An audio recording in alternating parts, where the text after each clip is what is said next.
March 4, 2024. Monday, 3rd week of Lent. A reading from the 2nd book of Kings chapter 5. Naaman, the army commander of the king of Aram, was highly esteemed and respected by his master. For through him the Lord had brought victory to Aram. But valiant as he was, the man was a leper. Now the Arameans had captured in a raid on the land of Israel a little girl, who became the servant of Naaman's wife. "If only my master would present himself to the prophet in Samaria," she said to her mistress, "he would cure him of his leprosy." Naaman went and told his lord just what the slave girl from the land of Israel had said. "Go," said the king of Aram. "I will send along a letter to the king of Israel." So Naaman set out, taking along 10 silver talents, 6,000 gold pieces, and 10 festal garments. To the king of Israel he brought the letter, which read, "With this letter I am sending my servant Naaman to you, that you may cure him of his leprosy." When he read the letter, the king of Israel tore his garments and exclaimed, "Am I a God with power over life and death, that this man should send someone to me to be cured of leprosy? Take note. You can see he is only looking for a quarrel with me."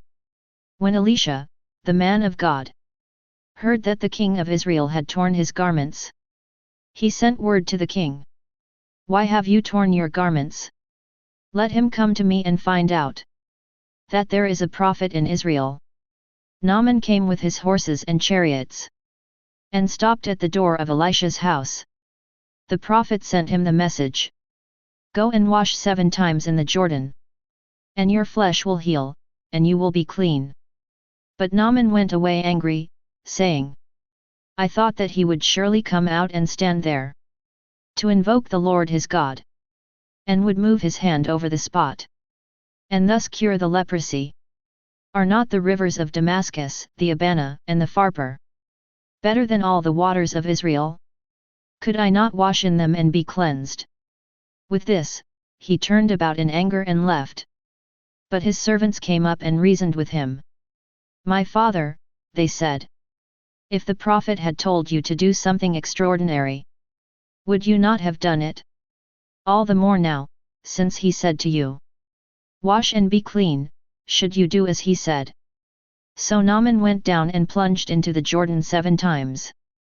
At the word of the man of God, his flesh became again like the flesh of a little child, and he was clean. He returned with his whole retinue to the man of God. On his arrival he stood before him and said, "Now I know that there is no God in all the earth, except in Israel." The word of the Lord. Responsorial Psalm. Respond is, "Athirst is my soul for the living God. When shall I go and behold the face of God? As the hind longs for the running waters, so my soul longs for you, O God. Athirst is my soul for the living God. When shall I go and behold the face of God? Athirst is my soul for God, the living God. When shall I go and behold the face of God? Athirst is my soul for the living God. When shall I go and behold the face of God? Send forth your light and your fidelity. They shall lead me on, and bring me to your holy mountain, to your dwelling place. Athirst is my soul for the living God.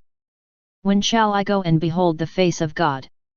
Then will I go into the altar of God, the God of my gladness and joy. Then will I give you thanks upon the harp. O God, my God. Athirst is my soul for the living God. When shall I go and behold the face of God?" Verse before the Gospel. I hope in the Lord, I trust in his word. With him there is kindness and plenteous redemption. A reading from the Holy Gospel according to St. Luke chapter 4. Jesus said to the people in the synagogue at Nazareth, "Amen, I say to you, no prophet is accepted in his own native place.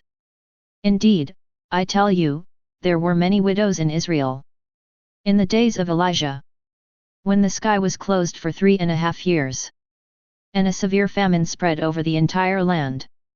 It was to none of these that Elijah was sent, but only to a widow in Zarephath in the land of Sidon. Again, there were many lepers in Israel, during the time of Elisha the prophet. Yet not one of them was cleansed, but only Naaman the Syrian. When the people in the synagogue heard this, they were all filled with fury. They rose up, drove him out of the town, and led him to the brow of the hill, on which their town had been built, to hurl him down headlong. But he passed through the midst of them and went away. The Gospel of the Lord. Reflection. I was struck by the number of angry people in this morning's two readings. In the first reading, the king of Israel was angry when he received a letter about Naaman, the Syrian army commander, asking that he be cured of his leprosy. Naaman became angry when the prophet Elisha asked him to bathe 7 times in the Jordan River. In the Gospel reading, the people of Nazareth were enraged when Jesus drew attention to how God had cured the pagan Naaman of his leprosy through the prophet Elisha and fed a woman from Sidon, another pagan, through the prophet Elijah. In none of the 3 instances was the anger really justified. We can all find ourselves getting angry for no good reason. The people of Nazareth were angry because Jesus was implying that the God of Israel cared just as much about the people beyond Israel as he did about the people of Israel itself. They didn't really want to hear this. They had their own comfortable understanding of God as the God of Israel, his favorite people, his chosen people. The God Jesus spoke about made them feel uncomfortable because it challenged their narrowness and parochialism. God is always bigger than our understanding of him, and, rather than being resentful like the people of Nazareth, we can be very grateful for that. God is always more generous, more embracing, more forgiving, than we could ever imagine. God's ways are not ours and God's thoughts are not ours, and that is ultimately very reassuring and comforting.